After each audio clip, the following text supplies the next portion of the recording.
Oh my God, he said the word, the N word. Okay, he's black. Who gives a shit? But I am highly offended by it. Too f***ing bad.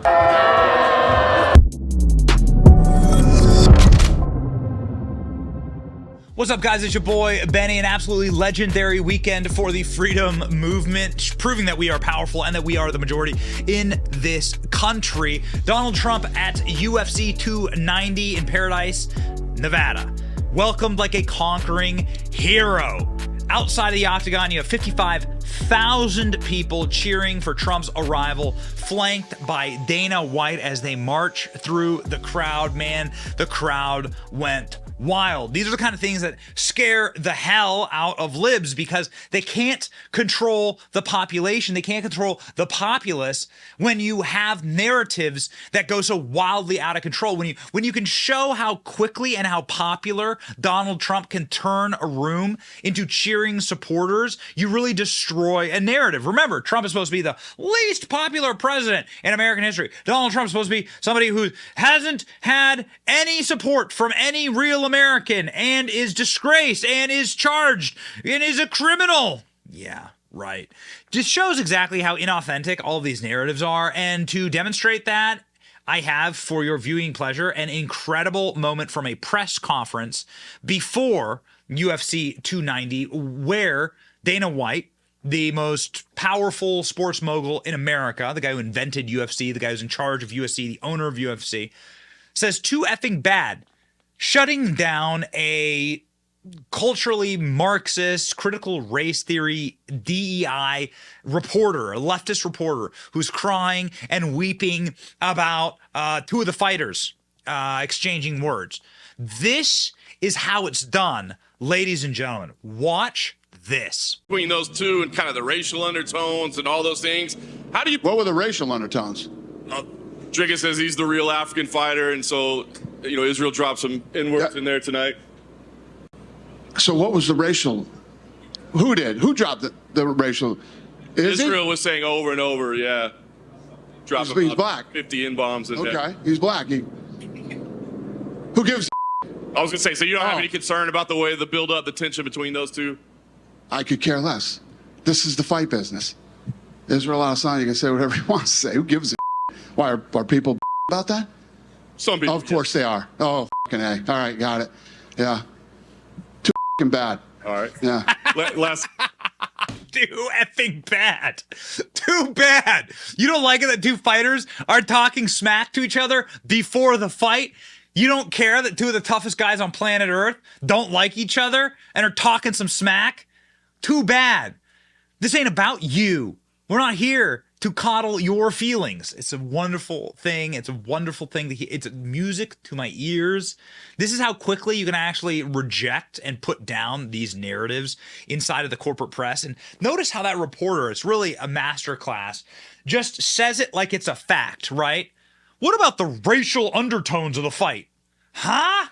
What? You made that up, dude. These are just two fighters that are talking shit to each other. You made that up.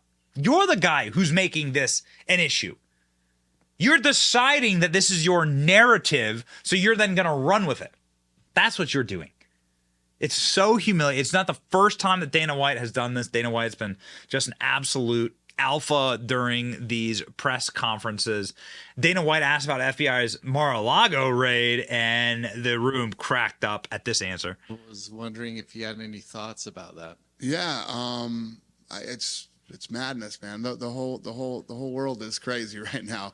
I don't know what to think, and I don't know enough about it, and I haven't talked to him. I've only seen bits and pieces on the news, so I don't know exactly what's going on, but I'll probably call him in the next couple days.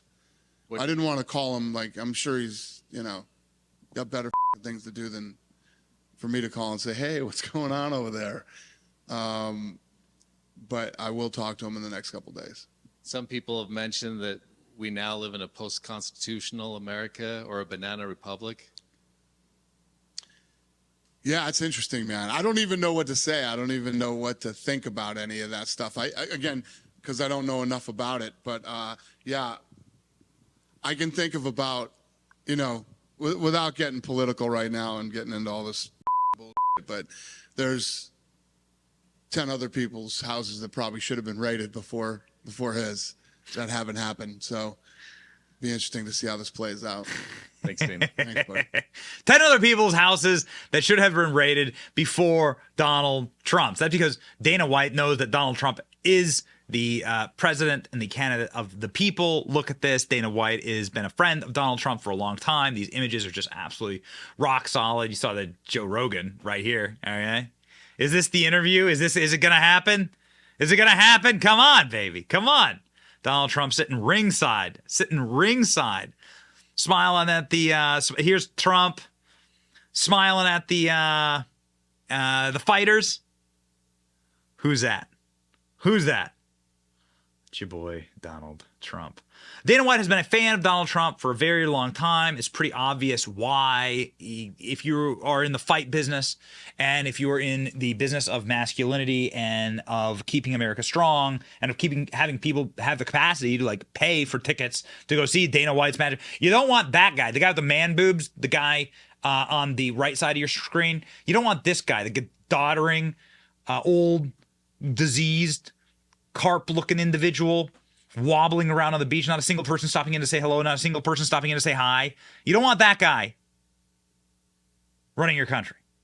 You want the guy on the left-hand side of the screen running your country. Dana White's been friend Donald Trump's for a very long time. They're both fighters. They're both very successful moguls. Dana White was asked by Tucker Carlson about his friendship with Trump. Trump saw that this thing could possibly be big. Plus, he's a sports guy. He loves sports. And he offered us to come do the event at the Trump Taj Mahal in Atlantic City. Cut us a very fair deal. We went down there and we did 2 events with him. He showed up for the first fight, stayed till the last fight. And you can imagine back then, Trump brand here, UFC brand down here. Yeah. But he took us in and he was great. Everything that ever happened to me in my career after that day, the first guy to reach out and say congratulations was Donald Trump. You know, always sending something and saying congratulations, like a guy who was genuinely happy for your success. Dude, that's why. This is why.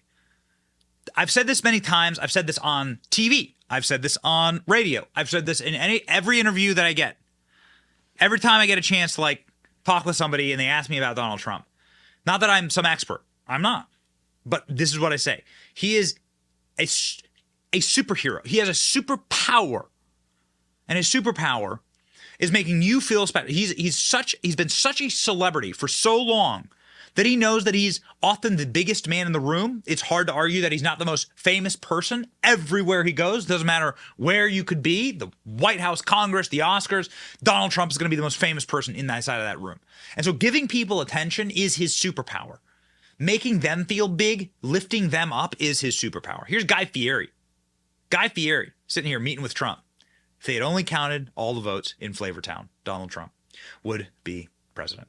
So here we go, ladies and gentlemen. I mean, I think it's great that Donald Trump was called the president. The entire broadcast, UFC never used the rejoinder former president. They always said the president is here. Donald Trump meeting with Mel Gibson. Mel Gibson, of course, being a big promoter of Sound of Freedom. Big promoter of ending child sex trafficking, and Donald Trump, of course, on board with that. Closing down the border, man. That's how you end child sex trafficking. And then Donald Trump sharing on Truth Social this clip of him versus Biden. Trump Saturdays versus Biden Saturdays. Yeah. Do you really want this, America? This is what you want? Make a choice. Choose wisely, America. We also hope that Joe Rogan chooses wisely. Tap the audio down here. We hope that Joe Rogan chooses wisely. Here's the Trump alpha handshake with Joe Rogan. Firm, long handshake. Count it. 10, 9, 8, 7, 6, 5, 4, 3, 2, 1. Man, Trump hanging on there for 10 seconds. Gripping Joe Rogan, saying, get me on that podcast, baby. I'm here for it. I am 100% here for it. Fighters also hop in the gate, hop in the octagon, just pay their respects. This guy's from South Africa. I'm here. Paying respects, baby. That's what it's about. It's the vibe and the energy that they cannot come after. That's what we're here for. That's what we're here to capture. And thank you, Dana White. Thank you. Loyalty for showing how to knock down these dumb questions. Your success is well-deserved, sir, and we need more fighters in this culture. That's why we are encouraging you to like, share, and subscribe to our channel to help fight and win against communism. It's your boy, Benny. See ya.